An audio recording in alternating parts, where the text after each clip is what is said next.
Hey guys, I'm going to show you how to fix Photoshop drag and drop not working. To start, feel free to check the links in the description below for bonuses and tools that will help you with our topic in this video. For example, you're trying to drag and drop a media into Photoshop and it is not working for you.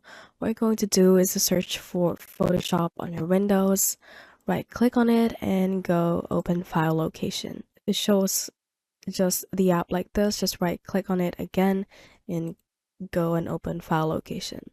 Once you're in the actual Photoshop folder, we are going to right click on this Photoshop file, go to properties, and at the top you should see some tabs. We're going to the compatibility tab and make sure that you have unchecked the run this program as an administrator. So uncheck it, click on apply and click on OK, and exit out of Photoshop and go ahead and reopen Photoshop again and try dragging and dropping your photo on Photoshop and see that your problem has been solved.